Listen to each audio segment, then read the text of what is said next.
Hello mga kabukid! Good morning po sa ating lahat. Happy New Year!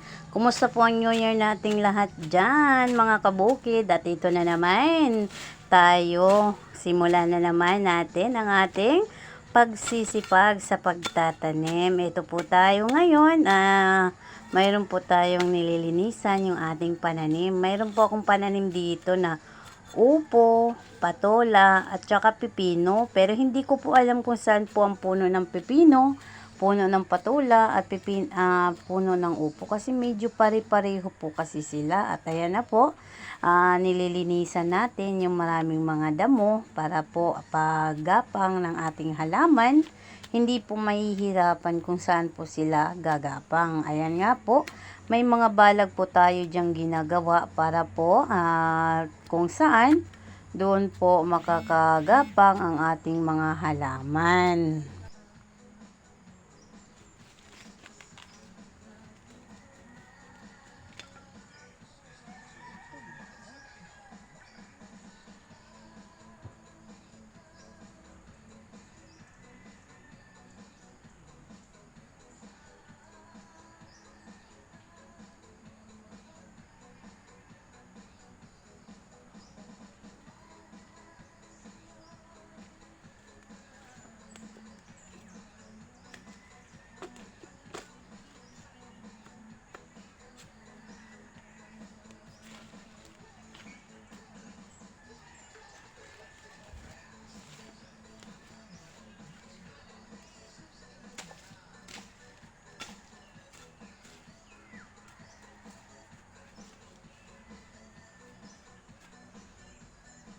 Marami po tayong mga pananim ngayon, kaso medyo maulan-ulan po ang panahon.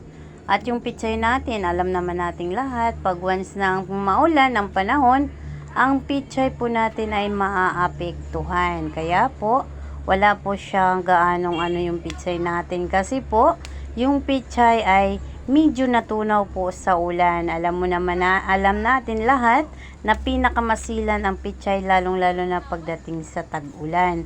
Kaya nga po, kailangan pag nagtanim ng pichay, medyo mainit po siya. Kaya lang, wala naano tayo ng punla. Kaya nga, tayo ng pichay para po sa, itry po natin. Kaso lang, wala na medyo natunaw. Pero may nakuha din naman po tayo ng konti. Nakapaluto na po tayo. Hinalo natin sa ating nilaga. Kaso lang, mas marami po ang nasira. Pero try and try.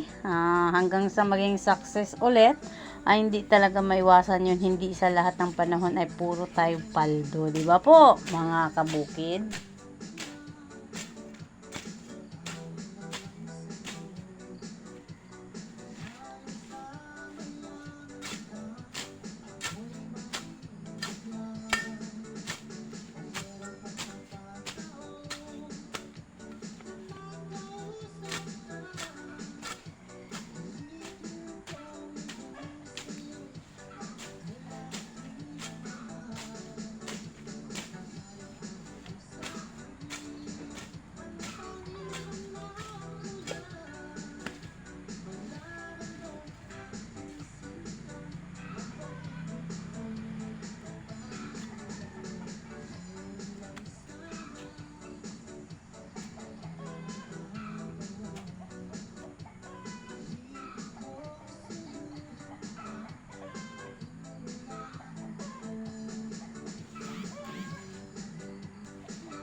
Kailangan lang po talaga sa panahon ngayon, magsipag po tayo, lalong-lalo na po sa mga nagangyayari at nagaganap po ngayon sa ating paligid.